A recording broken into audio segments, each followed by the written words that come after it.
बिहारी से, रास बिहारी से हो मेरे नैना लड़ गए, हाय मेरे नैना लड़ गए, लड़ गए मुझसे नैना लड़ गए, हाय मेरे नैना लड़ गए। बाके बिहारी से, कुंजी बिहारी से, बाके बिहारी से, कुंजी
वृंदावन बिहारी लाल की जय हो। तो देखिए महाराज, भगवान की कथा में भगवान का संकीर्तन कथा के आरंभ में और कथा के विश्राम में बहुत आवश्यक है। भैया इसको कम कीजिए थोड़ा।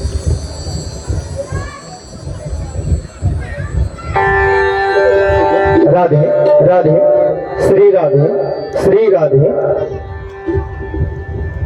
जब भी भगवान की कथा आप हम श्रवण करते हैं ना, तो कथा के प्रारंभ में भगवान का संकीर्तन अवश्य करना चाहिए।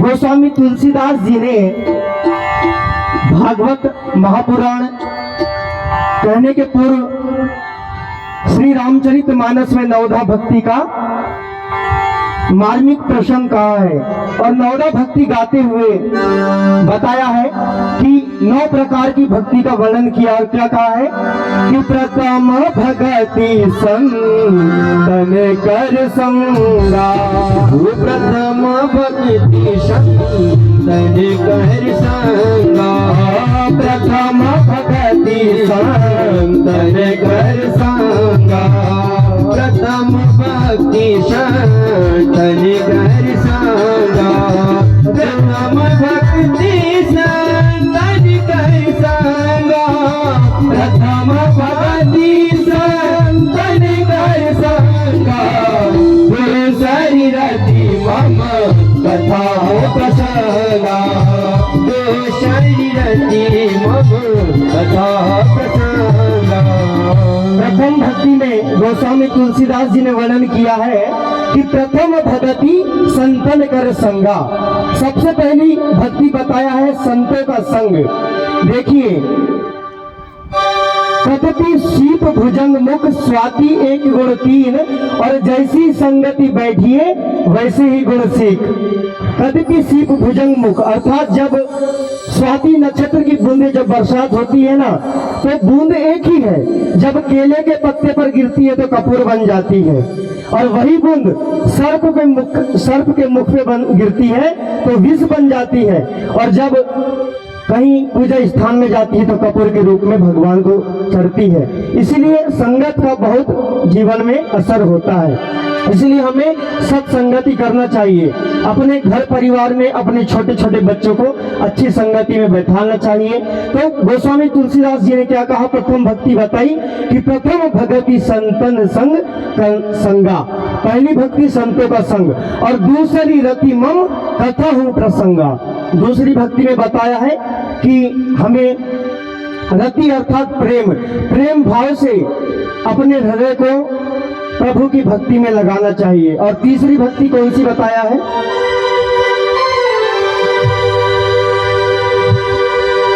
गुरुपद पंकज सेवा रामा, गुरुपद पंकज सेवा रामा, तीसरी भक्ति अमन सिया रामा, तीसरी भक्ति अमन सिया रामा, गुरुपद पंकज सेवा रामा, गुरुपद पंकज सेवा रामा, तीसरी भक्ति अमन सिया रामा, तीसरी भक्ति अमन सिया रामा।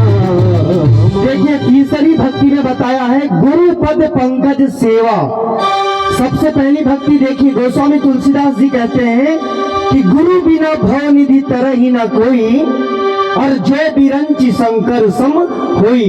गुरु के बिना आप हम सभी भव सागर से पार नहीं हो सकते, जब तक गुरु का आशीर्वाद आप हम सभी के ऊपर नहीं होगा। गुरु बिना भव निधि तरह ही न कोई, गुरु के बिना इस भव सागर से कोई पार नहीं हो सकता। जो बिरंची शंकर सम हुई, अर्थात चाहे वह साक्षात ब्रह्मा जी, विष्णु जी और साक्षात महेश के समान ही क्यों न हो, भगवान भी यदि पार हुए हैं तो पहले वह गुरु की शरण में गए हैं। इसलिए गुरु के बिना भव सागर से पार नहीं हो सकते। चौथी भक्ति बताया है, वो चौथी भक्ति प्रभु गुण गण रामा, चौथी भक्ति प्रभु गुण गण रामा, रामा गौती भगति प्रभु गुण गान रामा करही कपट तजी गान सिया रामा करही कपट तजी गान सिया राम करई कपट तजी ज्ञान सिया रामा। देखिए गोस्वामी तुलसीदास जी ने गाया है और भागवत पुराण में भी परम पूज्य व्यास जी महाराज जी ने सुखदेव जी महाराज के माध्यम से कथा में कहा है कि यदि हम जब कथा श्रवण करने पंडाल पे आए ना तो हम कितने ही ज्ञानी क्यों ना हो, हमें अपना ज्ञान पंडाल के बाहर ही छोड़कर आना चाहिए। जब हम कथा श्रवण करने आए तो हम शून्य बनकर आए। क्यों? जैसे कि आप उदाहरण के लिए मान लीजिए यदि किसी कुआं में हम भरी बाल्टी डालते हैं तो क्या उसमें पानी भर के ऊपर आएगा? नहीं आएगा। जब हम कोई खाली बाल्टी डालेंगे ना तब ना उसमें पानी ऊपर लेके आएंगे। तो वैसे ही कथा है, जब हम कथा श्रवण करने जाएं तो हमारा ज्ञान, हमारा जो भी ज्ञान है हम पंडाल के बाहर छोड़कर आए, हम शून्य निमित्त मात्र बनकर आए और कथा श्रवण करें कि हे प्रभु हम कुछ नहीं है, हम बस आपकी शरण में आए हैं, हम आपकी कथा श्रवण करेंगे। तो हमें शून्य बनकर कथा का रसपान करना है। पंचम भक्ति में गोस्वामी तुलसीदास जी कहते हैं मंत्र जाप प्रभु दृढ़ विश्वासा मंत्र जाप प्रभु दृढ़ विश्वासा मंत्र जाप प्रभु दृढ़ विश्वासा मंत्र जाप प्रभु दृढ़ विश्वासा पंचम भजन शोभित प्रकाशा पंचम भजन शोभित प्रकाशा मंत्र जाप प्रभु दृढ़ विश्वासा। पंचम भक्ति में गोस्वामी तुलसीदास जी कहते हैं मंत्र जाप प्रभु दृढ़, दृढ़ अर्थात निश्चय कर लेना चाहिए, एक संकल्प जिसको बोलते हैं। दृढ़ विश्वास होना चाहिए प्रभु की। यदि आप भक्ति कर रहे हैं तो सर्वप्रथम तो हमें विश्वास होना चाहिए कि यदि आप हैं भगवान, आप यदि भगवान, देखिए आपने श्रवण किया है महाभारत की कथा में हम लोग प्रवेश करते हैं। द्रौपदी, जो द्रौपदी थी जब उसका चीर हरण दुशासन ने किया तब उसे विश्वास था कि मेरा कान्हा जरूर आएगा। वो आंख बंद करती रही, उसकी चीर हरण किसने किया? दुशासन ने, लेकिन उसको दृढ़ विश्वास था। देखिए एक कहानी मैं आपको बताता हूँ। एक गांव था, वहां पर कई वर्षों से पानी का अकाल पड़ा। जब पानी का अकाल पड़ा तो हम जैसे नौजवान जो गांव के होते हैं वह तो उतना दिमाग नहीं रखते, लेकिन आप जैसे जो बुजुर्गगण हैं वह एक कमेटी का गठन किए और विचार किया कि एक काम करते हैं, सभी गांव वाले मिलकर एक यज्ञ का आयोजन करते हैं। अब सबके सहमति से एक अनुष्ठान किया गया गांव में। अब विश्वास तो था ही कि पानी गिरेगा यज्ञ करने से, लेकिन मात्र सभी को विश्वास था। लेकिन दृढ़ विश्वास किसको कहेंगे? उस गांव में एक बच्चा था, वह जब यज्ञ हो रहा था तो यज्ञ के पास छतरी लेके आता है, छतरी ओढ़ के आता है, क्योंकि उसको दृढ़ विश्वास था कि जैसे यज्ञ कंप्लीट होगा तो मेरे प्रभु यज्ञ कंप्लीट होने के बाद पानी अवश्य गिराएंगे। इसको बोलते हैं दृढ़ विश्वास। उसको विश्वास था, छतरी लेके आगे, बताइए इधर यज्ञ चालू नहीं हुआ और वो छतरी लेके यज्ञशाला में प्रवेश कर गया। इसी प्रकार आप हम सभी को दृढ़ विश्वास होना जरूरी है। यदि हम प्रभु की भक्ति कर रहे हैं तो विश्वास होना चाहिए कि प्रभु अच्छा होगा बुरा होगा जैसा भी होगा सब आपके हाथ में है। आगे गोस्वामी तुलसीदास जी कहते हैं छठ दम शील विरति बहु करिमा छठ दम शील विरति बहु करिमा छठ दम शील विरति बहु करिमा छठ दम शील विरति बहु करिमा निरत निरंतर सजन धर्मा निरत निरंतर सजन धर्मा निरत निरंतर सज्जन धर्मा। देखिए हम लोग क्या करते हैं जब प्रभु की भक्ति करते हैं ना तो कुछ दिन मान लीजिए हम लोग भगवान शिव जी की भक्ति करेंगे कोई मनोकामना लेके, शिव जी की भक्ति कर रहे हैं कि प्रभु मेरा ये कार्य सिद्ध हो जाएगा तो मैं आपकी भक्ति कर रहा हूँ। जब वो कार्य सिद्ध नहीं होता तो हम लोग क्या करते हैं, भगवान चेंज करेंगे। अब हम कृष्ण जी की शरण में चले गए कि यार भगवान शिव जी से तो हमारा काम नहीं बन रहा है। उसके बाद यदि शिव जी के बाद कान्हा जी से काम नहीं बना तो हम लोग ब्रह्मा जी के शरण में चले गए, फिर काम नहीं बना हनुमान जी की। ऐसा नहीं होना चाहिए, निरंतर एक ही भक्ति होना चाहिए। किसी भी एक भगवान को आराध्य मानकर हम लोग पूजा भक्ति करें। देखिए प्रभु के चरणों में एक ही अरदास रहना चाहिए कि प्रभु जैसे रखना है आपकी मर्जी, हम तो आपके दास हैं। किसी विद्वान ने गाया है, सीताराम सीताराम सीताराम कहिए, जाहि विधि राखे राम ताहि विधि रहिए। सीताराम सीताराम सीताराम कहिए, जाहि विधि राखे राम ताहि विधि रहिए। सीताराम सीताराम सीताराम कहिए, जाहि विधि राखे राम ताहि विधि रहिए।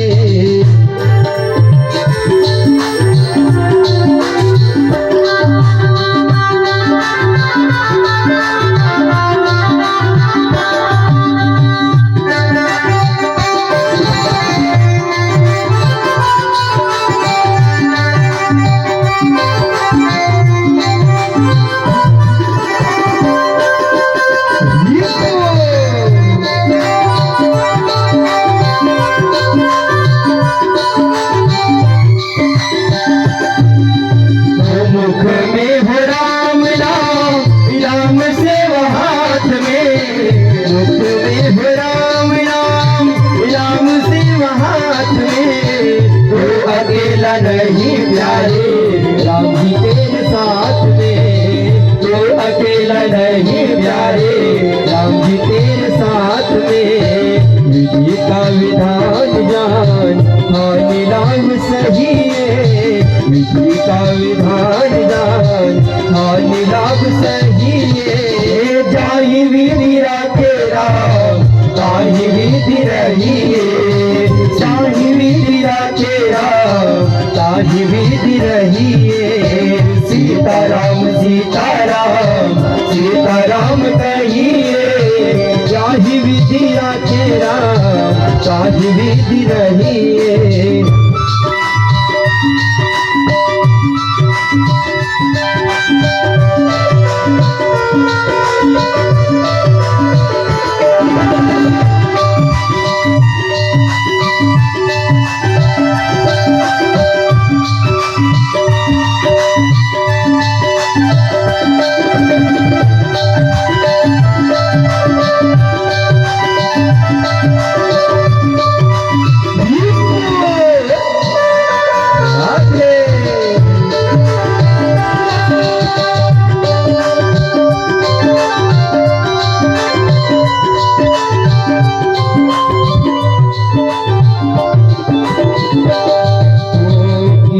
अभिमान तो फिर पार नहीं पाएगा। किया अभिमान तो फिर पार नहीं पाएगा। होगा प्यार वही जो श्री राम जी को भाएगा। होगा प्यार वही जो श्री राम जी को भाएगा। देखिए जिंदगी में जब भी कोई कार्य करे ना तो अभिमान नहीं होना चाहिए। किसी शायर ने गाया है कि दौलत पाए ना कीजिए सपने में अभिमान। दौलत पाए ना कीजिए सपने में अभिमान, और चंचल जन विचारी को ठाऊ ना रहत निधान। ठाऊ ना रहत निधान, जियत जग में जस लीजिए, और मीठे वचन सुनाए वचन सब ही के लीजिए। देखिए दौलत जब आदमी के पास हो जाती है ना तब थोड़ा धन होने पे कई लोगों को घमंड हो जाता है। देखिए मैं कहूँ कि मैं अच्छा हूँ, ये मेरा स्वाभिमान है। स्वाभिमान है कि मैं अच्छा हूँ, लेकिन मैं कहूँ कि यहाँ जितने बैठे हैं सब में केवल मैं अच्छा हूँ तो ये मेरा अभिमान है। दादा कहता है कि बचा जाए इससे, अभिमान कभी नहीं होना चाहिए। तो क्या कहा है, या अभिमान तो फिर पार नहीं पाएगा। या अभिमान तो फिर पार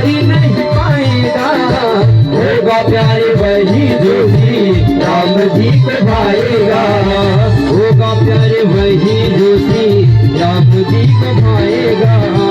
भले आशा त्याग शुभ काम करते रहिए, भले आशा त्याग शुभ काम करते रहिए। साही विधि राखे राम, साही विधि रहिए। सीताराम सीताराम सीताराम कहिए, साही विधि राखे राम, साही विधि रहिए।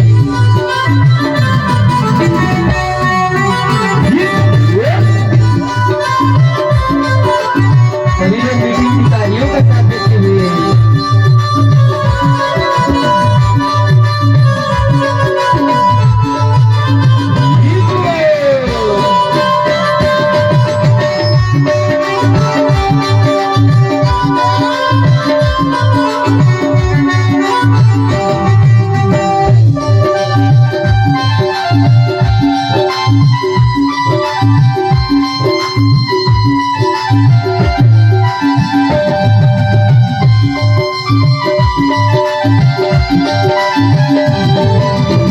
जिंदगी की डोर सो हाथ दीनानाथ के, जिंदगी की डोर सो हाथ दीनानाथ के।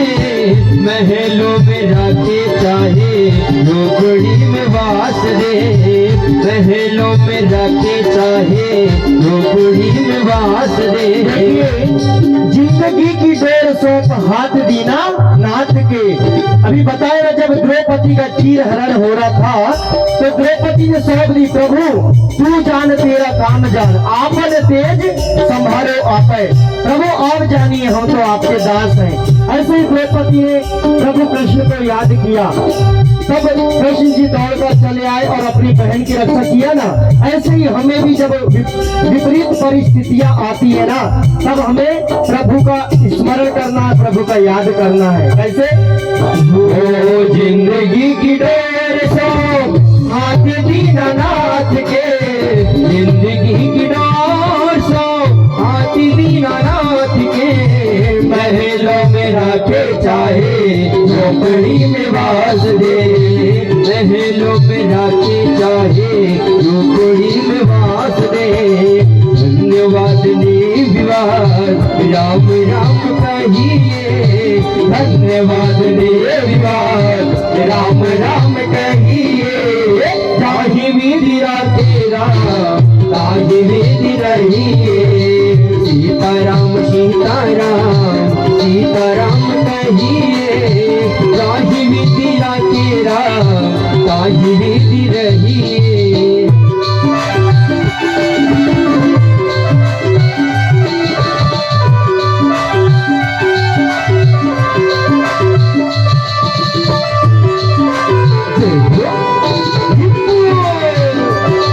सभी लोग मीठी मीठी तालियों का साथ देते हुए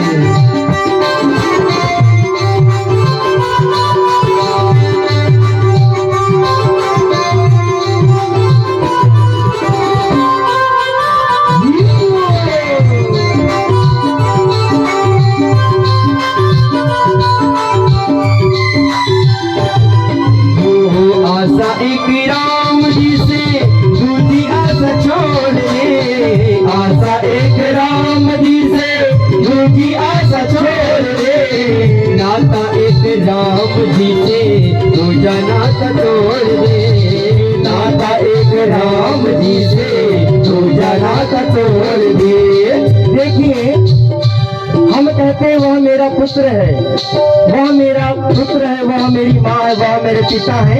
ये तो एक नाता है। यदि हम संसार में आए हैं और गृहस्थ जीवन में प्रवेश किए हैं, तो यहाँ तो हमारे सब एक मोह के ये बंधन है, मोह के ये नाते हैं, मोह के ये रिश्ते हैं। लेकिन वास्तव में जब हम जाते हैं तब हमारे साथ कुछ नहीं जाता। दादा कहता है कि नाता एक राम जी से दूजा नाता तोड़ दे, हमारे साथ केवल जाएगा तो राम नाम साथ जाएगा, अंत में कुछ साथ जाने वाला नहीं है। दादा कहता है हो आशा एक राम जी है, दूजी आशा छोड़ दे, आशा एक राम जी से दूजी आशा छोड़ दे।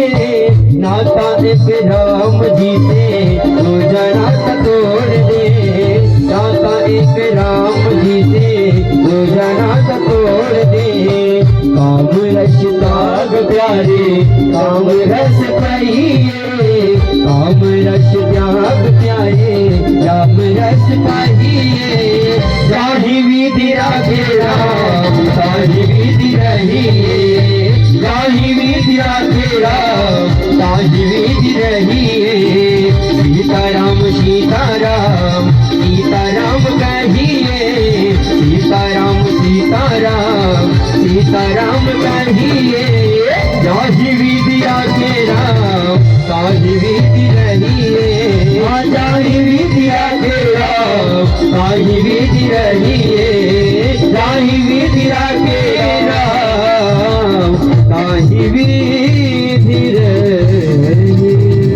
देखिए, जब हम कथा सुनने जाते हैं ना महाराज, तब संकीर्तन का बड़ा महत्व होता है। कथा में भजन कीर्तन का बहुत महत्व होता है। फिर तो हम लोग क्या श्रवण कर रहे हैं? श्रीमद् भागवत महापुराण।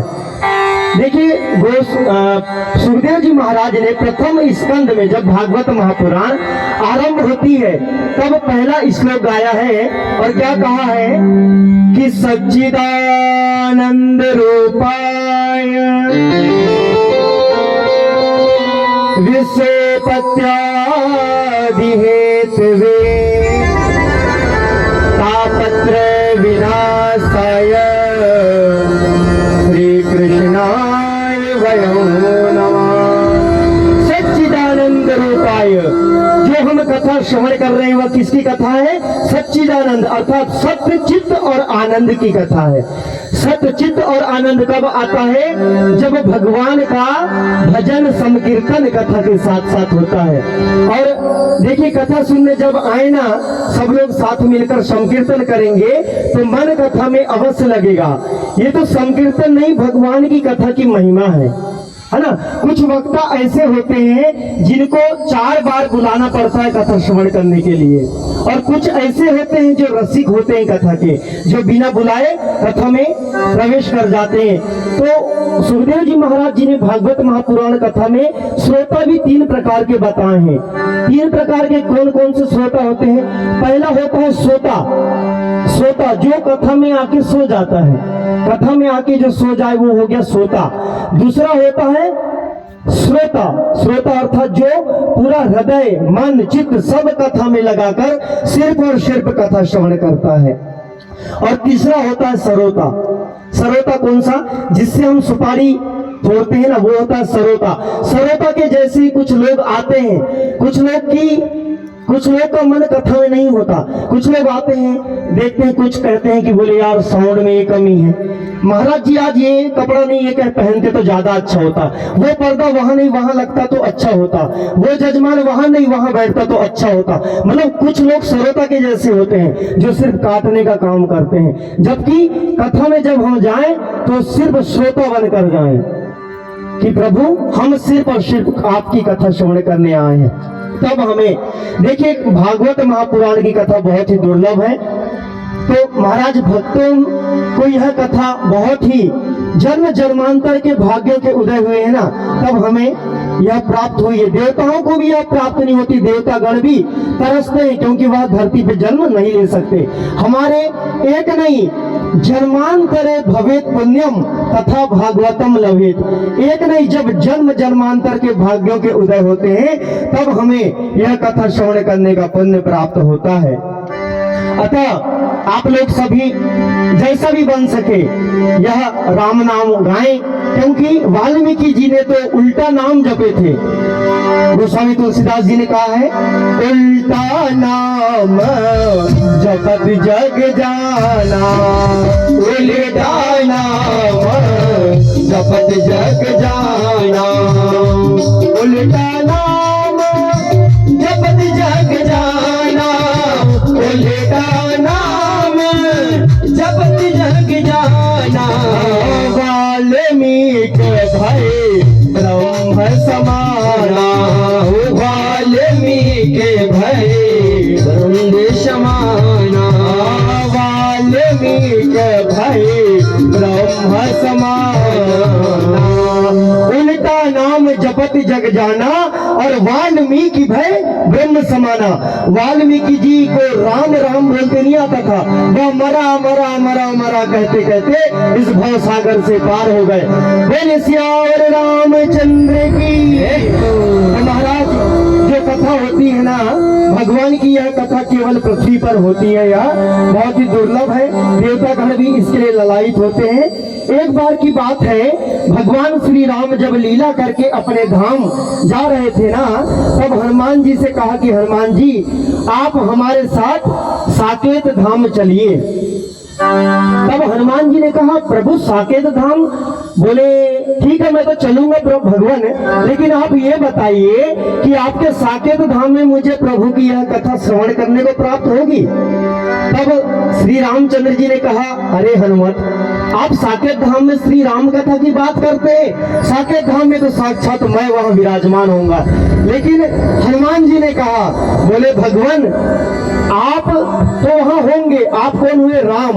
लेकिन एक भजन आपने श्रवण किया होगा, शास्त्र कहता है राम से बड़ा राम का नाम, राम से बड़ा राम का नाम, राम से बड़ा राम का नाम, राम से बड़ा राम का नाम, राम से बड़ा राम का नाम, राम से बड़ा राम का नाम, राम से बड़ा राम का नाम, राम से बड़ा राम का नाम, राम से बड़ा राम का नाम, राम से बड़ा राम का नाम, राम से बड़ा राम का नाम, राम से बड़ा राम का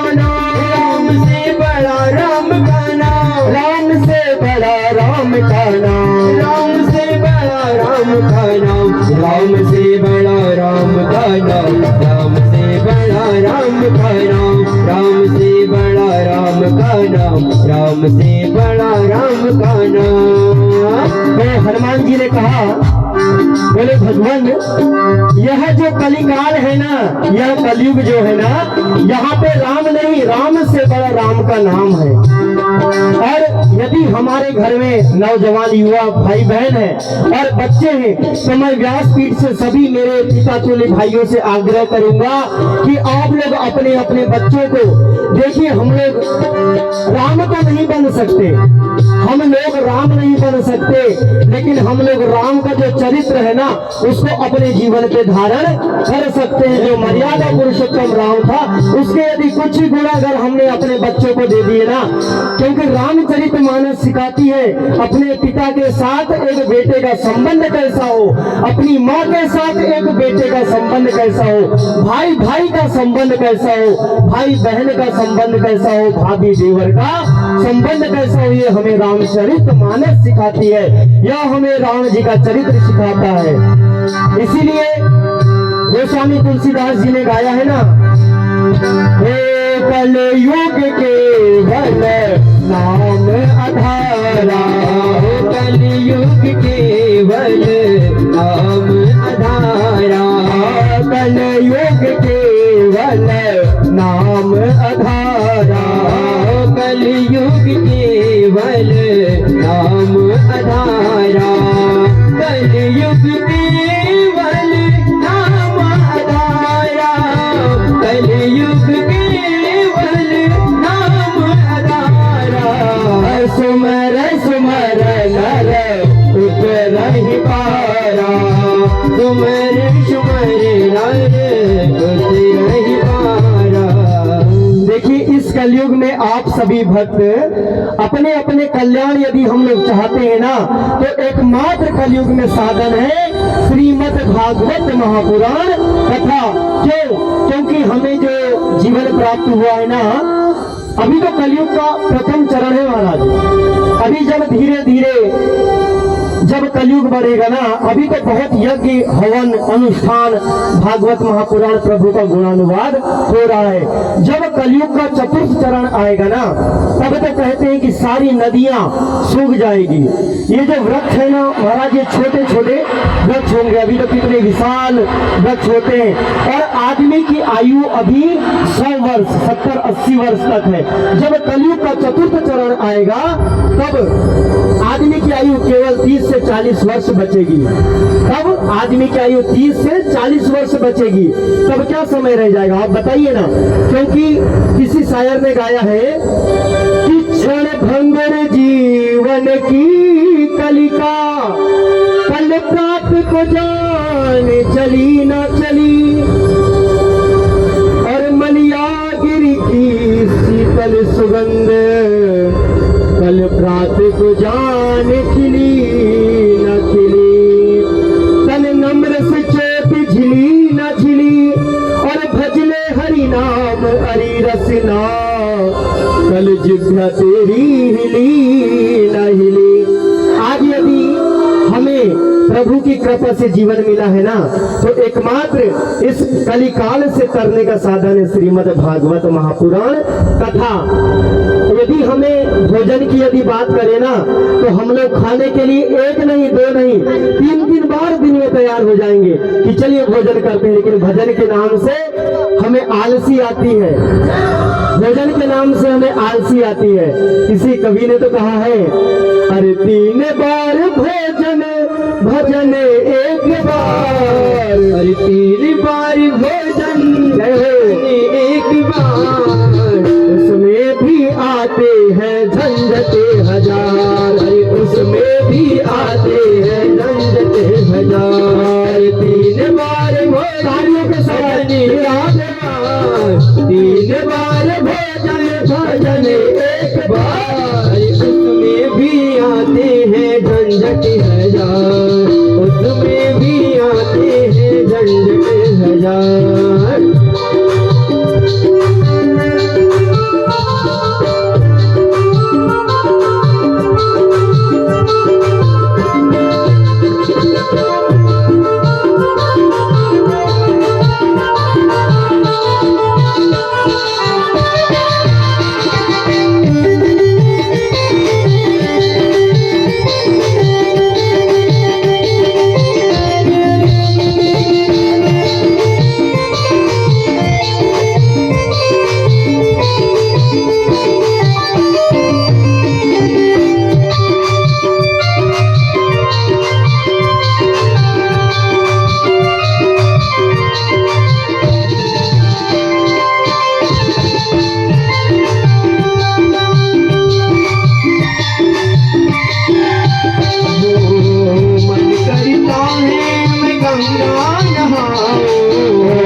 जाते आ गया बुखार, इसमें भी आती है झंझटी हजार।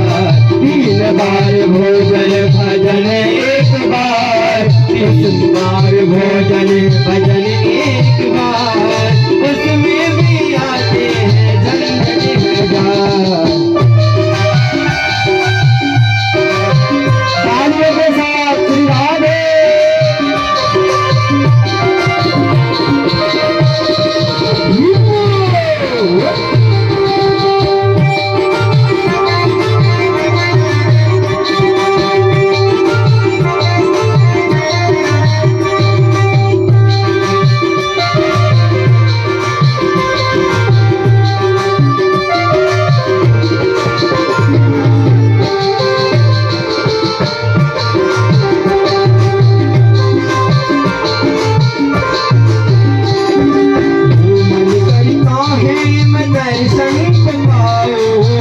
मन करता है मैं दर्शन कर आऊं, मन करता है मैं दर्शन कर आऊं, मन करता है मैं दर्शन कर आऊं, दर्शन कर आऊं, हाँ दर्शन कर आऊं, दर्शन कर आऊं, थोड़ा पूजा कर आऊं, दर्शन कर आऊं, थोड़ा पूजा कर आऊं, दर्शन कर आऊं, थोड़ा पूजा कर आऊं। माला को जपते में आ गए रिश्तेदार, हाँ माला को जब दे में आ गए रिश्तेदार, इसमें भी आते हैं हजार। हाँ 3 बार भोजन भजन एक बार, 3 बार भोजन भजन एक बार, इसमें भी आते हैं झंझट हजार।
देखिए मैंने बताया ना, जैसे अभी हमें जीवन मिला है ना, तो भक्ति कर लीजिए, क्योंकि जब कलयुग का चतुर्थ चरण लगेगा तब हमारी उम्र केवल 30 से 40 वर्ष बच जाएगी। आज हमारा मन करता है कि हम लोग मंदिर जाते और भगवान की पूजा कर आते। कुछ ही क्षण बीतता है, कोई काम आ जाता है, कभी रिश्तेदार आ जाते हैं, ऐसे में हमारा समय निकल जाता है। इसलिए दादा कहता है, देखिए बहाने तो बहुत आएंगे, लेकिन हमको अपने इंद्रियों को अपने वशीभूत में करके पहले प्रभु की भक्ति के लिए टाइम निकालना पड़ेगा। मन करता है मैदान कर आओ, मन करता है मैदान कर आओ, दान कर आओ धर्म कर आओ, दान कर आओ धर्म कर आओ। है परिवार में कोई ना उधार, भला है परिवार बेटा कोई ना उधार, इसमें भी आते हैं झंझट हजार। 3 बार भोजन भजन एक बार, 3 बार भोजन भजन एक बार, इसमें भी आते हैं झंझट हजार।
गीता को पढ़ते में आ गई नींद यार, गीता को पढ़ करके आ गई नींद यार। इसमें भी आते हैं झंझट हजार। 3 बार भोजन भजन एक बार, 3 बार भोजन भजन एक बार, इसमें भी आते हैं झंझट हजार। इसमें भी आते हैं झंझट हजार, इसमें भी आते हैं झंझट हजार, इसमें भी आते हैं झंझट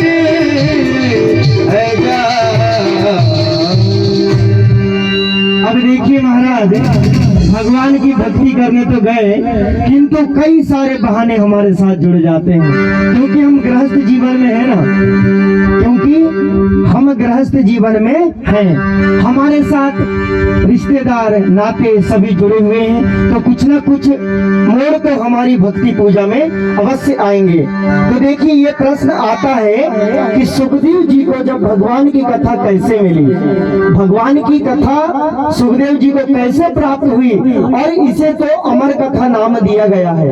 और यदि यह अमर कथा है तो क्या इसे श्रवण करने के बाद क्या सुखदेव जी और राजा परीक्षित इनका कभी मरण नहीं होगा, क्योंकि भागवत महापुराण की कथा तो अमर कथा है ना, तो क्या इसे श्रवण करने के बाद आप हम सभी कभी मरेंगे नहीं, क्या हम अमर हो जाएंगे? ये व्यास जी के द्वारा सुखदेव जी ने कथा में सुनाया है। तो महाराज ऐसा नहीं है जिसका जन्म हुआ है तो उसका मरण निश्चित है। तो देखिए कथा आती है, भगवान भोलेनाथ अपने गणों के साथ एक समय निकले विचरण करने के लिए, और भगवान भोलेनाथ को जब कैलाश पर नहीं देखा, जब कैलाश पर भगवान भोलेनाथ को नारद जी ने नहीं देखा, तब यह नारायण नारायण कहते हुए कैलाश पर्वत पर पहुंच गए और जाकर के माता भवानी के पास गए, और माता भवानी को देखा और विचार किया कि भगवान भोलेनाथ और माता भवानी के बीच तो कभी लड़ाइयां होती नहीं है, अपार प्रेम है। सबसे अच्छा महाराज यदि गृहस्थ आश्रम कहा जाए तो मेरे भूत भवन भगवान भोलेनाथ और माता पार्वती का रहा है। गृहस्थ आश्रम में सबसे अच्छी अगर जिंदगी रही है तो भगवान भोलेनाथ की। बोले भूत भवन भगवान भोलेनाथ की। तो नारद जी ने विचार किया कि आज हम जो है तो झगड़ा लगाते हैं। माता पार्वती के पास गए और कहते हैं, बोले माँ भवानी, भगवान भोलेनाथ ऐसा नहीं लगता कि आपसे प्रेम नहीं करते? तो माता भवानी कही, भगवान भोलेनाथ नहीं नहीं नारद, बोले भगवान भोलेनाथ तो हमसे अपार प्रेम करते हैं। बोले माता आप संशय में हैं। माता बोले भगवान भोलेनाथ आपसे यदि प्रेम करते तो आपसे कुछ बातें क्यों छुपाते? बोले कौन सी बात? तो बोले माता भवानी से नारद जी कि माँ क्या आप जानती हैं कि भगवान भोलेनाथ के गले में जो मुंडों की माला है वह किसके नाम की है? अरे अब माता भवानी संशय में। बोले नारद बात तो सही है। अब नारद जी का काम क्या है? नारद, जिसकी बात कभी रद्द ना हो, कौन है? नारद। जैसे पूतना, जिसके कई पूतना थे वो पूतना थी, वैसे नारद जिन्होंने एक बार कोई बात कह दी उसकी बात कभी रद्द नहीं होती, वैसे नारद जी। अब माता भवानी विचार करने लगी, बोले नारद बात तो सही है, मेरे गले में जो मुंडों की माला है भोलेनाथ के गलों में वो किसके नाम की माला है? और सेकंड भड़काया है भवानी को नारद ने कि बोले माँ वो आपका बार बार जन्म मरण हुआ, शिवजी क्यों जन्म नहीं लेते और मरते नहीं? अब माता के मन में संशय आ गया और नारद जी समझ गए कि मेरा काम हो गया, भड़काकर हो गया, और नारद जी चल दिए। अब नारद जी नारायण करते कहते कहते अपने लोक को चले गए। श्रीमन नारायण नारायण नारायण, श्रीमन नारायण नारायण नारायण, श्रीमन नारायण नारायण नारायण, श्रीमन नारायण नारायण नारायण, श्रीमन नारायण नारायण नारायण, भजमन नारायण नारायण नारायण, भजमन नारायण नारायण नारायण, श्रीमन नारायण भवतारायण, श्रीमन नारायण भवतारायण, श्रीमन नारायण भवतारायण, नारायण भवतारायण, श्रीमन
भजन में आप हम सभी बैठ के आनंद ले रहे हैं। और मैंने बताया ना कि सच्चिदानंद रूपाय, हम किसकी कथा श्रवण कर रहे हैं? सत्यचित्त और आनंद की कथा।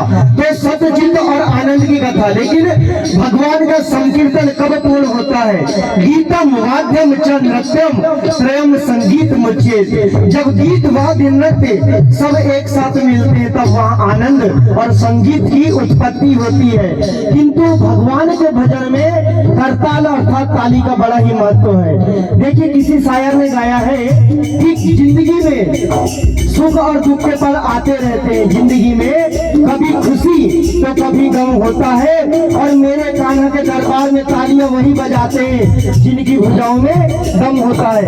तो आप लोग भी अरे जो नारायण नाम लेते हैं, जो नारायण नाम राधे, जो नारायण नाम लेते हैं, जो नारायण नाम लेते हैं, बाप है भवतारायण श्रीमन नारायण नारायण नारायण श्रीमन नारायण नारायण नारायण श्रीमन नारायण भवतारायण श्रीमन नारायण भवतारायण श्रीमन नारायण नारायण नारायण श्रीमन नारायण नारायण नारायण श्रीमन नारायण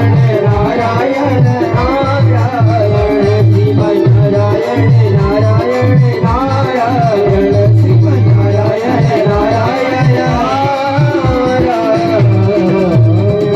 तो देखिए महाराज, जैसे ही माता भवानी ने कैलाश पर्वत पर भगवान भोलेनाथ से दो प्रश्न किए, नारद जी ने भड़काकर चले गए, तो माँ भवानी कहती बोले हे स्वामी आप ये बताइए कि आपके गले में जो मुंडों की माला है, आप इतने सारे मुंड लटकाए ये किसके नाम की है? तब भगवान भोलेनाथ समझ गए, बोले माते ये बताइए कहीं नारद जी तो नहीं आए थे? पार्वती जी कहती अरे अरे आप ये सब छोड़िए, पहले ये बताइए कि आपने जो मुंडों की माला धारण की है वो किसके नाम की है? भगवान भोलेनाथ समझ गए पक्का नारद जी आके भड़का कर गए हैं। तो बाबा भोलेनाथ कहते हैं बोले हे पार्वती ये जो मुंडों की माला है ना देवी, ये तो आप ही के नाम की है।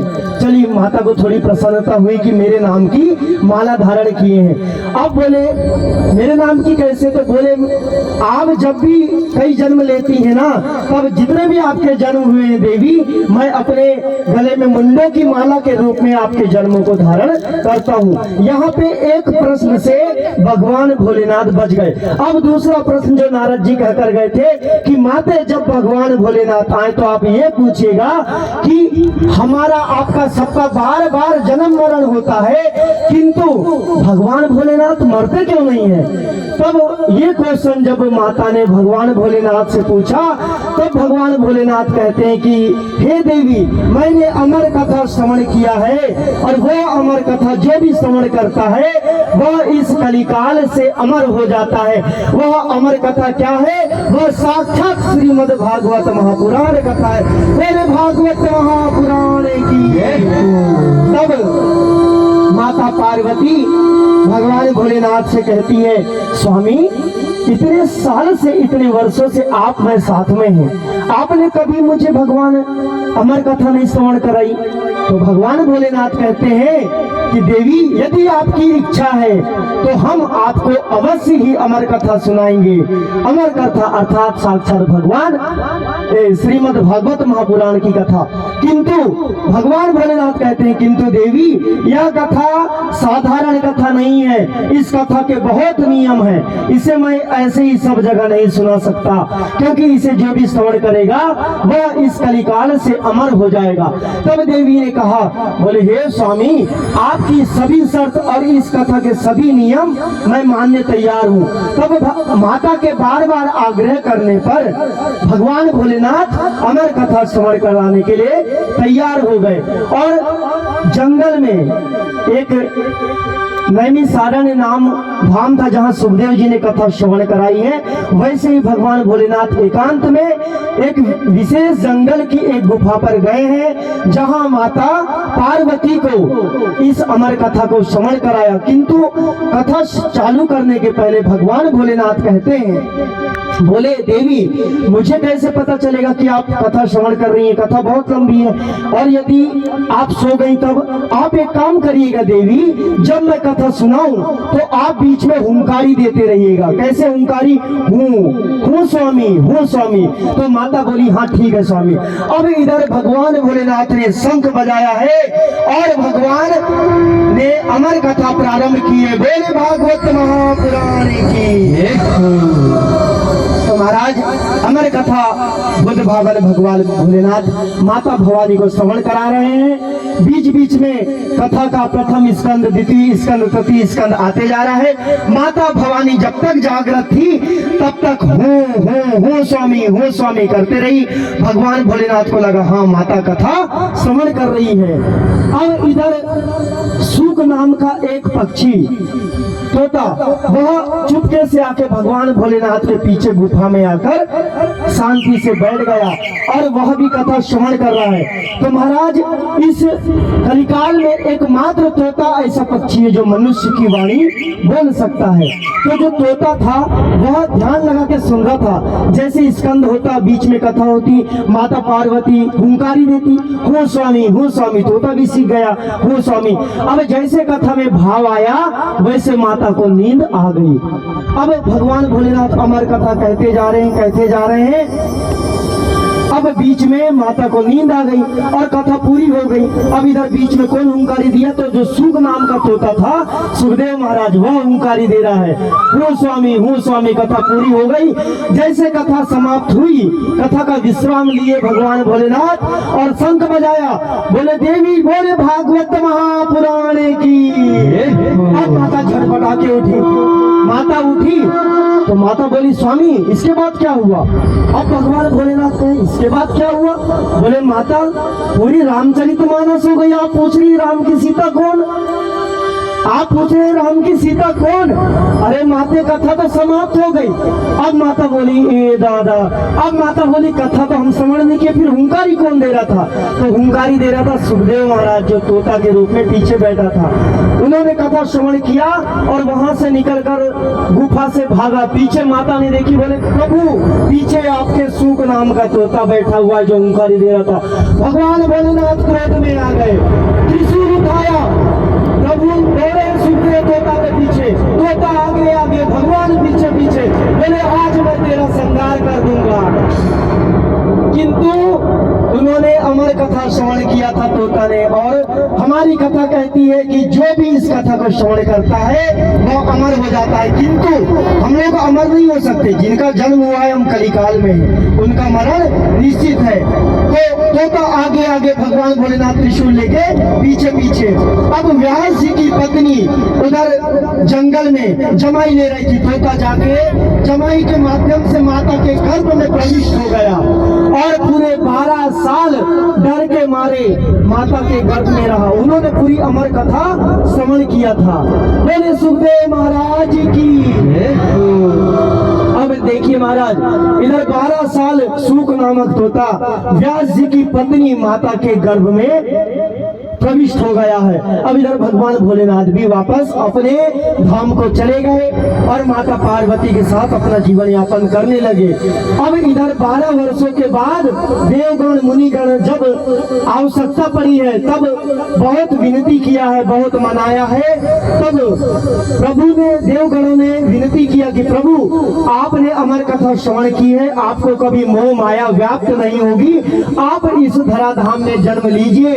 आप हम सभी भक्तों का कलिकाल में उद्धार करने के लिए आप इस धराधाम में जन्म लीजिए। तब सभी के आग्रह पर सुखदेव महाराज 12 वर्षों के बाद इस पृथ्वी पर आए हैं और सुखदेव महाराज जी ने व्यास जी के कहने पर इस भागवत महापुराण कथा का निर्माण किया और आप हम सभी को श्रवण कराया है। अब आप सोचिए, सुखदेव महाराज जी का मरण तो हो नहीं सकता क्योंकि अमर कथा श्रवण किए थे, किंतु उनके पीछे भगवान भोलेनाथ क्यों दौड़े? तो भक्तों, भागवत महापुराण श्रवण करने के भी कुछ नियम है। सबसे पहला कि आप जब कथा श्रवण करने तुमने आरंभ में ही बताया कि आप लोग शून्य बनकर आइए। आप अपने में कितना भी ज्ञान क्यों न हो, आप अपना ज्ञान बाहर छोड़ के आइए, क्योंकि वही बात, हम लोग कुएं में खाली बाल्टी डालेंगे ना, तब हम पानी ऊपर लेके आएंगे। यदि हम उधर से ही घमंड में और हम तो विद्वान है, हम तो ज्ञानी है सोच के आएंगे, तो हम यहाँ से कुछ लेकर जाने वाले नहीं है। इसी प्रकार पहला नियम, हम शून्य बनकर कथा श्रवण करने आए। दूसरा नियम, हम जब आए तो व्यास जी महाराज का जो व्यास आसन होता है उसके बराबर के नहीं, उनके नीचे बैठकर हम लोग कथा का पान करें। थर्ड नियम, उनके आमने सामने। देखिए, हमारे जो श्रोता है और वक्ता है, हमारे श्रोता तो साक्षात हनुमान जी और हमारे बांके बिहारी हैं, किंतु मुख्य श्रोता के रूप में आप सभी भक्त जब तक नहीं रहेंगे, श्रोता नहीं होगा तो वक्ता कथा कैसे श्रवण कराएगा। लेकिन नियम में सेकंड नियम है कि जो श्रोता है वह व्यास पीठ के पीछे नहीं, व्यास जी के सामने बैठकर कथा श्रवण करे। और तीसरा, आप अपने हृदय में छल कपट द्वेष सब कुछ त्याग कर आए और कैसे भक्ति करें? निर्मल मन जन सो मोहि पावा, निर्मल मन जन सो मोहि पावा, निर्मल मन जन सो मोहि पावा, निर्मल मन जन सो मोहि पावा, मोहि कपट छल शीघ्र न भावा, मोहि कपट छल शीघ्र न भावा। श्री राम जय राम जय जय रामा, श्री राम जय राम जय जय रामा, श्री राम जय राम जय जय रामा, श्री राम जय राम जय जय राम। महाराज, निर्मल मन जन सो मोहि पावा और मोहि कपट छल छिद्र न भावा। श्री रामचरितमानस में गोस्वामी तुलसीदास जी ने कहा है कि निर्मल मन से छल कपट राग द्वेष सब भावना को जो पंडाल के बाहर छोड़कर आके यहाँ कथा श्रवण करता है, उसे मैं और मेरी भक्ति प्राप्त हो जाती है। मेरे सियावर रामचंद्र की। फिर तो महाराज, जो भजन है ना, भजन केवल हमें ही प्राप्त होता है। देवतागण तरसते हैं भजन करने के लिए, देवतागण तरसते हैं। इस कलिकाल में, इस कलयुग में केवल मनुष्य ही है जिसको यह सत्संग रूपी भक्ति प्राप्त होती है। और किसी ने कहा है ना कि भजन कर मस्त जवानी में। आज हमारे पास जीवन है तो भजन गा लीजिए, भजन कर लीजिए, लेकिन ऐसे नहीं। उठाइए दोनों हाथ।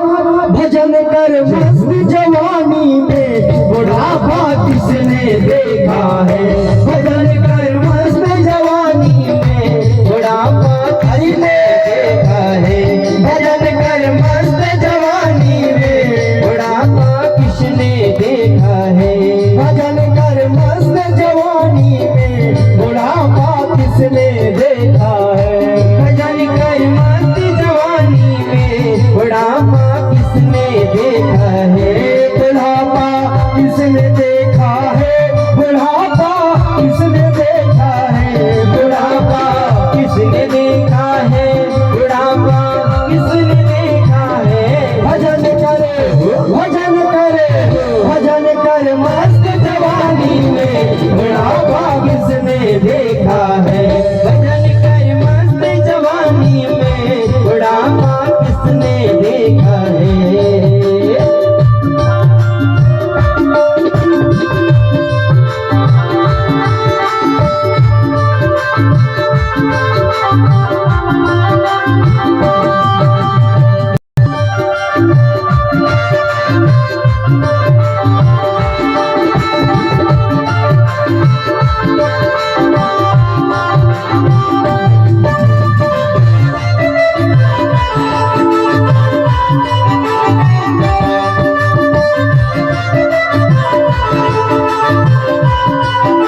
जाओगे, आँख से अंधे हो जाओगे, आँख से अंधे हो जाओगे, आँख से अंधे हो जाओगे।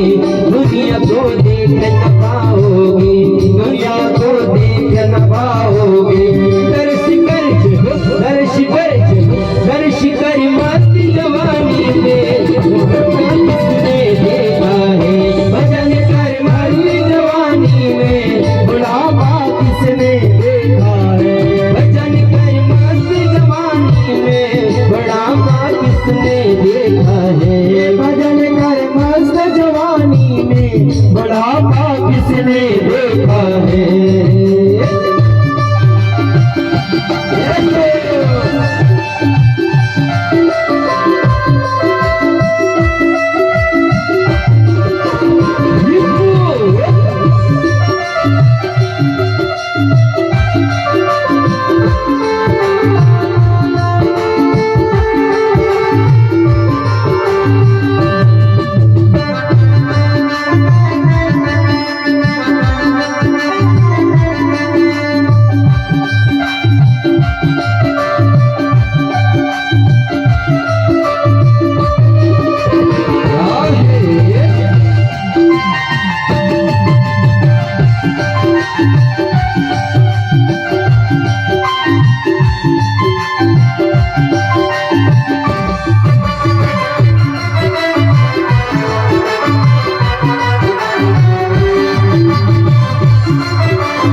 भजन तुम गा नहीं पाओगे, भजन तुम गा नहीं पाओगे, भजन तुम गा नहीं पाओगे। भजन कर मस्त जवानी में बुढ़ापा किसने देखा है, भजन कर मस्त जवानी में बुढ़ापा किसने देखा है, भजन कर मस्त जवानी में बुढ़ापा किसने देखा है, भजन कर मस्त जवानी में बुढ़ापा किसने देखा है, बुढ़ापा किसने देखा है, बुढ़ापा किसने देखा है, बुढ़ापा किसने देखा है। तो देखिए महाराज, भजन कर मस्त जवानी में बुढ़ापा किसने देखा है। देखिए ज्ञान सभी में है, ज्ञान सभी में है, पर बुद्धि और विवेक में जमीन आसमान का अंतर होता है। बुद्धि क्या है कि यदि किसी बाकेट में पानी रखा हुआ है और एक वहाँ गिलास भी है और जग भी है, हम किसी बच्चे को कहे कि बेटा आप उस बाल्टी से पानी निकालिए, आप उस बाकेट से पानी निकालिए, तो बुद्धि का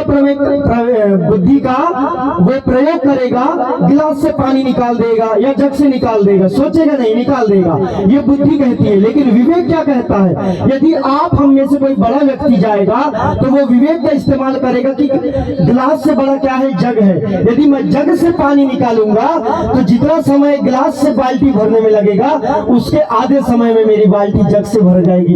ये विवेक कहती है। जो अच्छी मति होती है, जो अच्छी बातों को ग्रहण करती है, वो विवेक है, और जो अच्छी बुरी दोनों को ग्रहण करे वो बुद्धि कहती है। इसलिए कभी भी हमें स्वयं और अपने घर में छोटे बच्चों को ज्ञान के साथ साथ विवेक का भी दर्शन कराना आवश्यक है।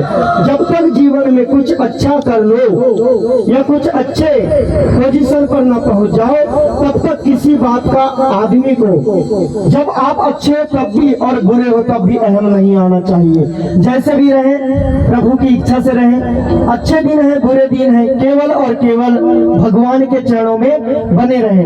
क्यों? क्योंकि भगवान की भक्ति मैं बार बार आपको बता रहा हूं कि केवल और केवल मनुष्य को प्राप्त होती है। देखिए यदि कोई हमें गलती से कुछ हमारे द्वारा पाप हो जाए तो उसकी क्षमा तो हमें ऊपर वाला कर देगा, लेकिन कहते हैं कि योजना बनाकर किए गए पापों का कभी प्रायश्चित नहीं होता। देखिए, आप उदाहरण के लिए मान लीजिए कोई बच्चा को हम स्कूल भेजते हैं, है ना। यदि हम किसी बच्चे को स्कूल भेजते हैं तो हम जानते हैं ना कि अभी वो KG 1 में है, पहली कक्षा में है, तो हम उसे एकाएक पेन नहीं दे देते, हम उसे कॉपी और एक कलम देते हैं। और साथ में क्यों कलम देते हैं कि हम यदि वो गलती करे तो उसे रबड़ से मिटाकर फिर से उस पर लिख दें। किंतु जब वो बड़ा हो जाता है, 8वीं 10वीं 5वीं पहुंच जाता है, तब घर में माता पिता को विश्वास हो जाता है कि मेरा बेटा अब बड़ा हो गया है, और उन्हें विश्वास रहता है कि उससे गलती नहीं होगी, तब जाकर उसे कलम और पेन दिया जाता है ताकि इससे गलती ना हो। यदि ये गलती करता है तो उसकी क्षमा नहीं होगी। एक बार यदि पेन से लिख दिया तो उसे मिटाया नहीं जा सकता। इसी प्रकार भागवत महापुराण में व्याप्त है कि यदि कोई आपसे पाप धोखे से हो गया है तो आपको क्षमा प्रायश्चित हो सकता है, किंतु आजकल जो समाज में एक रीति चली है ना कि किसी को नीचा दिखाना, किसी से जलन की भावना रखना, है ना, तो ये बहुत ही बेकार चीज है। आप देखिएगा, यदि कोई हमसे आगे है, और मैं तो अभी की युवान पीढ़ी से, व्यासपीठ से आग्रह करूंगा कि आप हम जो हमारे युवान भाई बहन हैं, इस संसार में माता पिता के अलावा ऐसा कोई नहीं है जो हमारा भला चाहता है। एकमात्र हर कोई चाहता है कि ये मेरे से आगे बढ़े, हर कोई चाहता है कि ये बंदा आगे बढ़े, लेकिन ये कोई नहीं चाहता कि मुझसे आगे बढ़े। केवल माँ और बाप ही जो चाहते हैं यदि हम जीवन में 4 नंबर पे हैं तो मेरा बेटा और बेटी कम से कम ज्यादा नहीं तो 8 नंबर पे जाएं। तो इसीलिए केवल और केवल अपने माँ बाप से प्यार करें। और भागवत महापुराण की कथा बताती है कि प्रातः काल उठ के रघुनाथा, प्रातः काल उठ के रघुनाथा, प्रातः काल उठ के रघुनाथा, प्रातः काल उठ के रघुनाथा। मात पिता गुरु ना वही माता, मात पिता गुरु ना वही माता। तो देखिए, सभी भक्तों से आग्रह है कि आप लोग अपने अपने घर में जो छोटे युवान भाई बहन है ना, उन्हें यह शिक्षा अवश्य दें कि प्रातः काल उठने के साथ ही आप लोग अपने माता पिता के चरण स्पर्श करें। नित्य क्रिया ऐसी होनी चाहिए। और थोड़ा समय विद्यार्थियों के ऊपर एक छोटा सा प्रसंग लेकर चल रहा हूँ। आप लोग जितने बच्चे बैठे हैं उस पर ज्यादा नहीं तो 2 लाइनों में मेरा आग्रह है कि आप लोग भी इसे ग्रहण करना कि प्रातः काल उठी के रघुनाथा, माता पिता गुरु ना वही माता।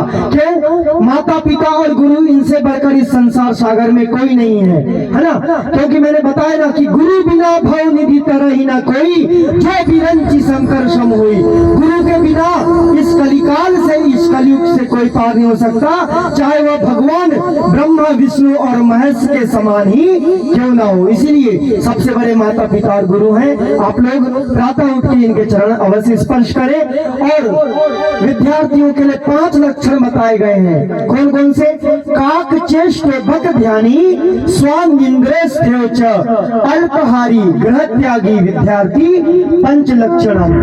काक चेष्ट भग ध्यानी, काक चेष्ट अर्थात बगला के तरह हमें श्रवण करना चाहिए। नींद जो है विद्यार्थी की वो कुत्ते की तरह होना चाहिए। स्वान जो होता है ना, यदि थोड़ा सा भी आहट मिल जाए तो झटके से उड़ जाता है। वैसे जब तक विद्यार्थी जीवन है तो हमें ऐसी निंद्रा करना चाहिए, है ना। काक चेष्ट बग ध्यानी, स्वान इंद्रेष्ठ्यो च अल्पहारी, भोजन निमित्त मात्र करे। रात्रि के समय में विद्यार्थी को बहुत कम भोजन करना चाहिए क्योंकि उससे नींद बहुत आती है। अल्पहारी ग्रह त्यागी, जब तक आदमी का पढ़ाई चालू है, बच्चों की पढ़ाई चालू है, मोह माया से और घर परिवार से दूर भी रहना पड़ सकता है। तो बच्चों को यह होना चाहिए कि माता पिता से और घर गृहस्थी से ज्यादा लगाव ना हो, है ना। एक समय आने पे आपको तो गृहस्थी प्राप्त होती ही है। और यह सब जो है तो विद्यार्थी के 5 लक्षण है। आप इन पर अवश्य अमल करें और प्रयास ये रहे कि हमारी वजह से कभी भी किसी का दिल ना दुखे। हमारे पूज्य व्यास जी महाराज जी कहते हैं ना कि मंदिर तोड़ो मस्जिद तोड़ो मगर किसी का दिल मत तोड़ो, बोलते हैं हमारे महाराज जी। उसी प्रकार से क्योंकि अरे सदा न रहा है, सदा न रहेगा जमाना किसी का, अरे नहीं चाहिए दिल दुखाना किसी का, नहीं चाहिए दिल दुखाना किसी का। सदा ना रहा है, सदा ना रहेगा, सदा ना रहा है, सदा ना रहेगा जमाना किसी का, नहीं चाहिए दिल दुखाना किसी का, ओ नहीं चाहिए दिल दुखाना किसी का।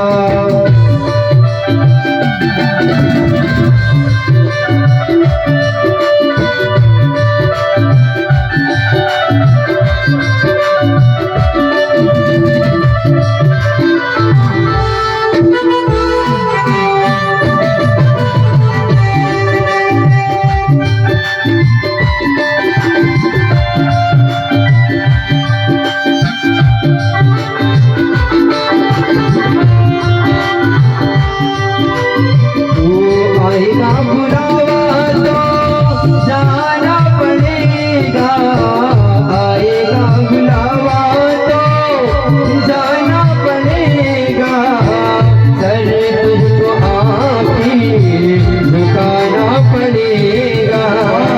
आएगा बुलावा तो जाना पड़ेगा, सरे तुझको आखिर झुकाना पड़ेगा।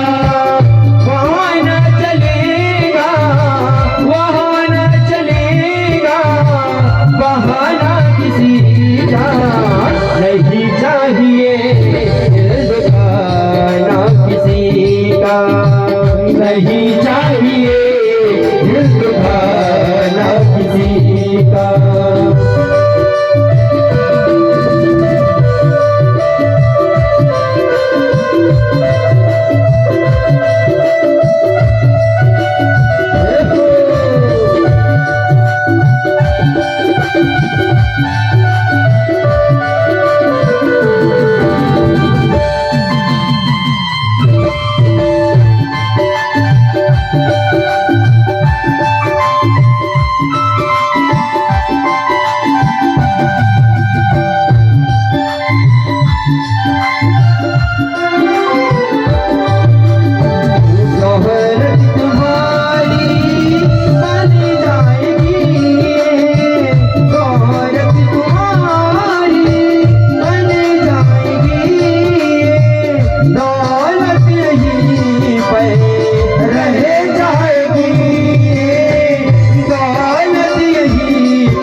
नहीं चाहिए दिल दुखाना किसी का, नहीं चाहिए दिल दुखाना किसी का। सदा ना रहा है, सदा ना रहेगा, सदा ना रहा है, सदा ना रहेगा। ये जमाना किसी का नहीं चाहिए दिल दुखाना किसी का, नहीं चाहिए दिल दुखाना किसी का, नहीं चाहिए दिल दुखाना किसी का, नहीं चाहिए दिल दुखाना किसी का, नहीं चाहिए दिल दुखाना किसी का। भोले बाबे बिहारी लाल की जय हो। तो महाराज ऐसी महिमा है भागवत महापुराण की। सुखदेव जी ने एक श्लोक में कहा है कि निगम कल्प तरोर गलितम फलम सुख मुखाद मृत द्रव संयोतम पिबत भागवतम रसमालयम महोरहो रसिका भुवि भावका। ये जो भागवत भगवान की जो कथा है ना, यह निगम कल्प तरु वाक्यम, यह निगम कल्प फल के समान है। यह वेद रूपी वृक्ष का पका हुआ फल है। यह ऐसा फल है जिसमें ना तो छिलका है और ना ही गुठली है, जिसमें ना तो छिलका है ना ही गुठली है। श्रीमद् भागवत महापुराण एक ऐसा वृक्ष का फल है जिसे आप श्रवण मात्र से इस कलिकाल से भव से पार हो सकते हैं। इसमें ऐसा कुछ नहीं जिसका त्याग किया जाए। इसमें तो सर्वत्र रस ही रस भरा हुआ है महाराज। ये ऐसा फल है जिसको खाया नहीं जा सकता। भागवत महापुराण का फल जो है वह ऐसा है जिसे खाया नहीं जा सकता, लेकिन इसे पिया जा सकता है। अब पिएंगे कैसे? तो पीना है इसे रस के रूप में, भक्ति के रूप में, ज्ञान वैराग्य और भक्ति इनके रूप में भागवत महापुराण कथा को हमें रसपान करना है, इसके रस को पीना है। तो सुखदेव जी महाराज आगे बताया है कि जिसे कथा से प्रेम है, जो कथा के रसिक हैं, वह कानों के द्वारा इस कथा का पान करते हैं। और जो हरि है ना, वह सभी जगह सर्वत्र विराजमान है। गोस्वामी तुलसीदास जी ने गाया है कि हरि व्यापक सर्वत्र समाना, हो हरि व्यापक सर्वत्र समाना, हरि व्यापक सर्वत्र समाना, हो हरि व्यापक सर्वत्र समाना, हरि व्यापक सर्वत्र समाना, हरि व्यापक सर्वत्र समाना। प्रेम के प्रगट होई मैं जाना, प्रेम के प्रगट होई मैं जाना, प्रेम के प्रगट होई मैं जाना, प्रेम के प्रगट होई मैं जाना। हरि व्यापक सर्वत्र समाना और प्रेम के प्रगट हो ही मैं जाना। हरि जो है तो सर्वत्र विराजमान है, हर कण कण में रमे हुए हो, तुझ में रूप समाया है। देखिए कहते हैं कि हरि के इच्छा के बिना एक पत्ता भी नहीं हिलता। एक वृक्ष के पत्ते में, डाल डाल में, पात पात पर और हर कंकड़ के क्षण क्षण में, कण कण में मेरे हरि व्याप्त है। हरि व्यापक सर्वत्र समाना। कई भक्तों की सोच होती है महाराज कि हम कथा सुनने तब जाएंगे जब कथा का चतुर्थ दिवस होगा। क्यों? क्योंकि चतुर्थ दिवस की कथा में तो कृष्ण जन्म होता है। बोले आनंद आएगा जन्म होगा तो। पंचम दिवस में गोवर्धन भगवान की पूजा होती है और षष्ठम दिवस में विवाह उत्सव बड़े धूमधाम के साथ मनाया जाता है। तो हर गांव में ऐसे भक्त होते हैं जिनकी सोच होती है कि हम प्रथम दिवस की, द्वितीय दिवस की और तृतीय दिवस की कथा श्रवण करने क्यों जाए, क्योंकि प्रथम द्वितीय तृतीय दिवस की कथा में उतना आनंद तो नहीं है, और लोगों की सोच होती है कि हम कृष्ण जन्म में जाएंगे, विवाह में जाएंगे। लेकिन यदि कथा की हम बात करें तो आरंभ की जो 3 दिन की कथा होती है महाराज, वह ज्ञान वैराग्य और भक्ति की कथा होती है। और हमारा कलिकाल में जो मनुष्य का जीवन है वह 3 ही चीजों पे टिका हुआ है। यदि हमें सही ज्ञान प्राप्त हो जाए और यदि हमें वैराग्य की कुछ क्षण तनिक मात्र भी वैराग्य हमारे अंदर आ जाए तो हम मोह से विरक्त हो सकते हैं। और वैराग्य के साथ साथ ज्ञान वैराग्य और भक्ति यदि हमारे अंदर थोड़ी भी प्रभु की भक्ति 3 दिन की कथा श्रवण करके आ जाए तो हमारा इस कलिकाल से भवसागर से जीवन पार हो जाएगा। बोले भागवत महापुराण की। तो इस प्रकार सुखदेव जी महाराज ने 3 दिन की ज्ञान वैराग्य की कथा अपने परीक्षित जी को सुनाया है। परीक्षित जी को श्राप लगा था 7 दिन में तक्षक के काटने से मृत्यु का। क्यों लगा था? क्योंकि उन्होंने जब माता पार्वती को भगवान भोलेनाथ अमर कथा श्रवण करा रहे थे तब उन्होंने भागवत कथा अमर कथा के नियम को पालन न करते पीछे से कथा श्रवण की थी चोरी से। इसीलिए कहते हैं कि कहीं भी बैठकर कथा श्रवण नहीं करना चाहिए। भागवत की जो कथा है उसके कुछ नियम होते हैं, इसलिए पंडार पर आना चाहिए और ज्ञान वैराग्य भक्ति के कथा को ग्रहण करना चाहिए। इस प्रकार आगे व्यासपीठ से सुखदेव जी महाराज कथा श्रवण कराते हैं और राधा रानी के श्री चरणों में सभी भक्तों को लेकर चलते हैं। आइए आप हम सभी भी 2 लाइनों में राधा रानी की कथा में पहुंचे, इसकी पहले संकीर्तन करते हैं। प्रेम से बोले राधा रानी सरकार की। लेकिन ऐसे नहीं, जो मेरी राधा रानी से प्रेम करते हैं और जिनके भक्तों के ऊपर मेरे कान्हा की कृपा है ना, तो इस भजन में मैं चाहूंगा कि आप लोग ताली की सेवा अवश्य दें, है ना, क्योंकि जो वक्ता होता है उसकी ताकत श्रोता होता है और भजन की ताकत तालियों से। आप लोग ज्यादा नहीं, मीठी मीठी तालियों के साथ झूमते हुए प्रेम से बोले राधा कृष्ण भगवान की। और क्या कहेंगे? हम हो गए राधा रानी के, वो हम हो गए राधा रानी के, हम हो गए राधा रानी के, हम हो गए राधा रानी के। कैसे? हम हाथ उठा कर कहते हैं हम हो गए राधा रानी के। हम हाथ उठा कर कहते हैं हम हो गए राधा रानी के। हम हाथ उठा कर कहते हैं हम हो गए राधा रानी के। हम हाथ उठा कर कहते हैं हम हो गए राधा रानी के।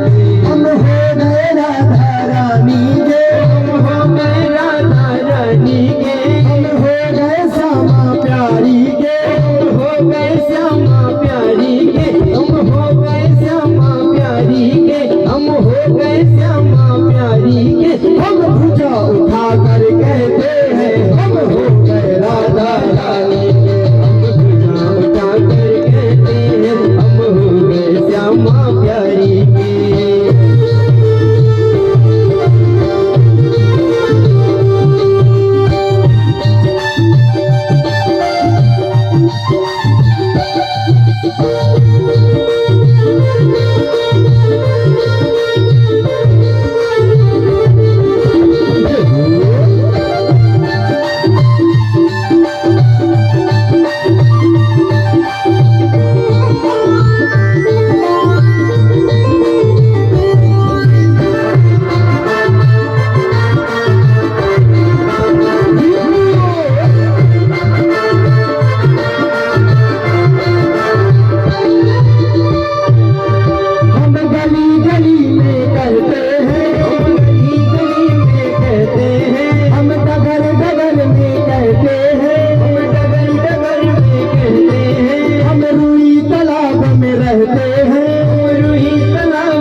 हम हो गए राधा रानी, हम उठा उठा कर कहते हम हो गए राधा रानी। मेरे राधा रानी, राधा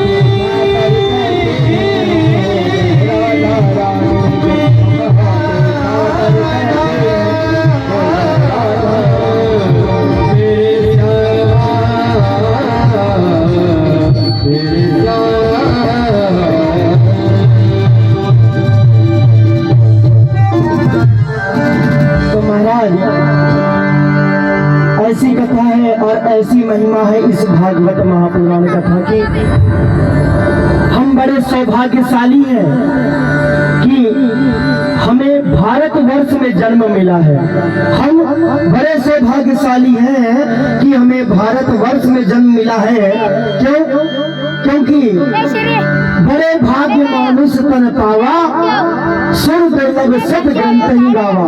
एक तो हमें बहुत ही दुर्लभ यह मनुष्य का शरीर प्राप्त हुआ है और उसके साथ साथ कोटि जन्म के हमारे पुण्य के उदय हुए हैं जो हमें भारतवर्ष में, भारत की भूमि पे जन्म प्राप्त हुआ है।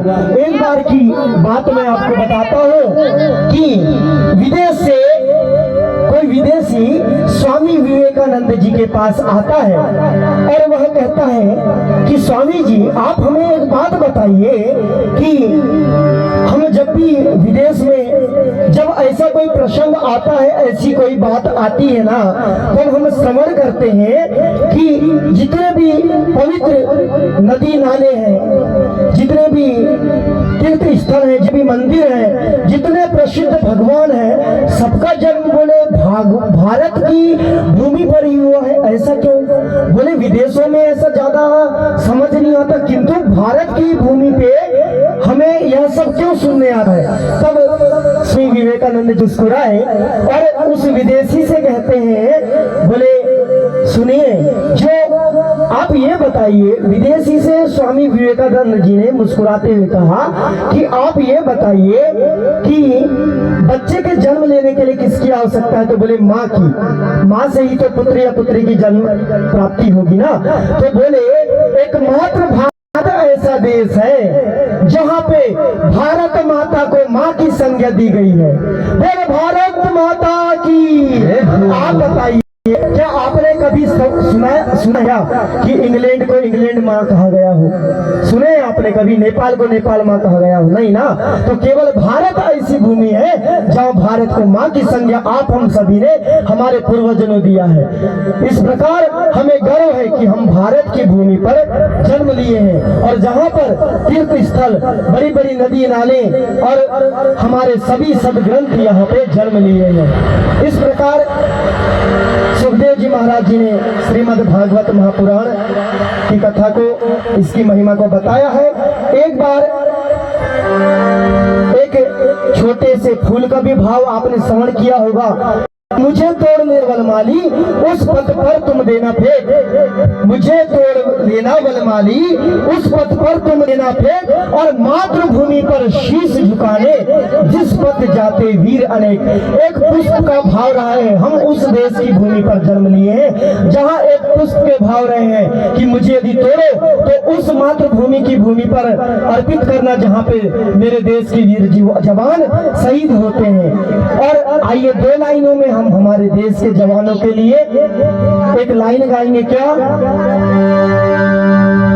कि बहे खून मेरा चमन के लिए, बहे खून मेरा चमन के लिए, चमन के लिए, चमन के लिए मेरी जान जाए वतन के लिए, ओ मेरी जान जाए वतन के लिए, मेरी जान जाए वतन के लिए। बहे खून मेरा वतन के लिए, बहे खून मेरा वतन के लिए, चमन के लिए, चमन के लिए, मेरी जान जाए वतन के लिए, मेरी जान जाए वतन के लिए, ओ मेरी जान जाए वतन के लिए।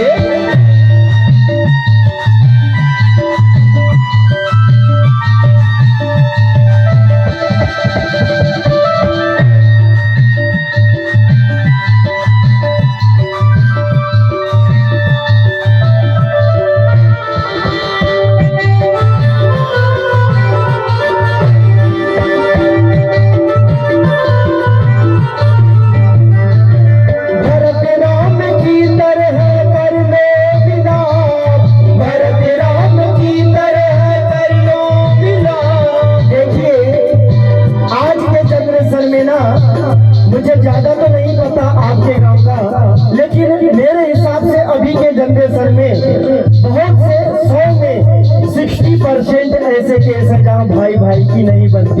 कारण केवल कुछ ही चीज है, जड़ जोरू और जमीन, जड़ जोरू और जमीन, जिसकी वजह से भाई भाई में नहीं जमती है। लेकिन आप याद कीजिए ना हमारी सनातन संस्कृति को, जहाँ भरत और राम जैसा भाई इस संसार में ना कोई हुआ है ना कभी होगा। मैं आरंभ में भी वही चीज बोला कि ज्ञान वैराग्य और भक्ति की निष्ठा को यदि 3 दिन की कथा भी आप श्रवण करते हैं और तनिक मात्र भी कथा अपने जीवन में आप ग्रहण करते हैं तो ज्यादा नहीं लेकिन थोड़ा ना थोड़ा 7 दिन की कथा में आपका जीवन में परिवर्तन अवश्य आएगा। लेकिन क्या हमें जीवन में भाई के साथ भाई के संबंध क्या होना चाहिए, माँ के साथ बेटा को कैसे रहना चाहिए, पिता के साथ बेटे के क्या संबंध रहना चाहिए, हमें भागवत महापुराण और श्री रामचरितमानस का मार्मिक प्रसंग समझाता है। और क्या है, अरे भरत राम की तरह कर लो मिलाप, भरत राम की तरह कर लो मिलाप, भरत राम की तरह कर लो मिलाप, कर लो मिलाप, कर लो मिलाप। अरे वो इतना गरम संगठन है, इतना गरम संगठन के लिए बहे खून मेरा चमन के लिए, बहे खून मेरा चमन के लिए, चमन के लिए, वो चमन के लिए मेरी जान जाए वतन के लिए, ओ मेरी जान जाए वतन के लिए, ओ मेरी जान जाए वतन के लिए, मेरी जान जाए वतन के लिए, ओ मेरी जान जाए वतन के लिए, मेरी जान जाए वतन के लिए, ओ मेरी जान जाए वतन के लिए। तो महाराज नैमी सारण्य की पावन भूमि पर सूत जी से सौनक आदि ऋषि प्रश्न करते हैं कि एक बार की बात है, नैमी सारण्य का नाम आपने सुना होगा। नैमी सारण्य उत्तर प्रदेश यूपी के बहराइच से 108 किलोमीटर की दूरी पर नैमी सारण्य धाम है, जहां पर व्यास जी के पुत्र सुखदेव जी महाराज जी ने श्रीमद् भागवत महापुराण कथा का रसपान किया है। तो नैमी सारण्य में संतों की भूमि है। यह बहुत बड़ा तीर्थ है जहाँ 88,000 सौनकादिक ऋषि संत यहाँ पर हुए हैं।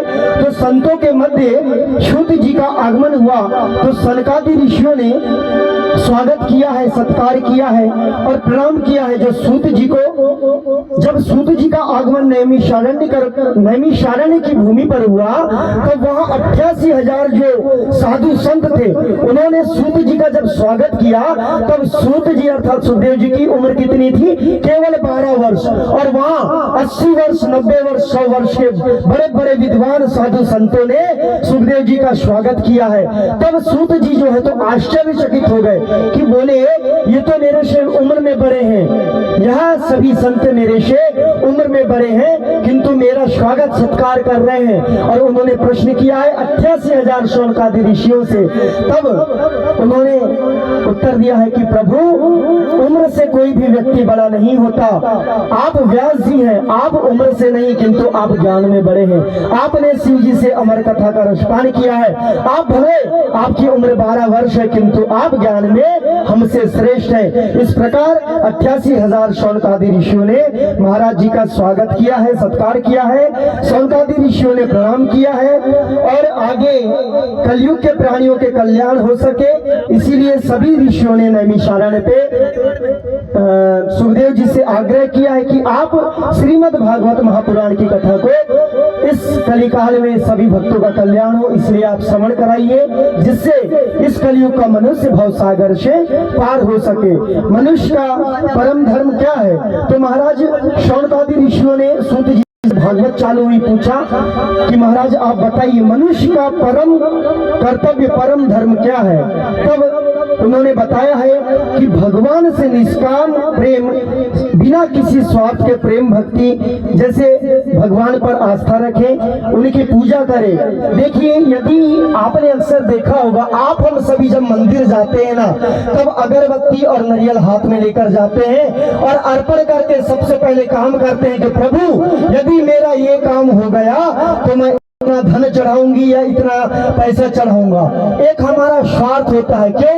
गोस्वामी तुलसीदास जी कहते हैं, स्वार्थ लागी करही सब प्रीति, स्वार्थ लागी करही सब प्रीति, स्वार्थ लागी करही सब प्रीति, स्वार्थ लागी करही सब प्रीति, स्वार्थ लागी करही सब प्रीति, स्वार्थ लागी करही सब प्रीति, सुर मन मुनि सब की रीति, सुर नर मुनि सब की रीति, सुर नर मुनि सब की रीति।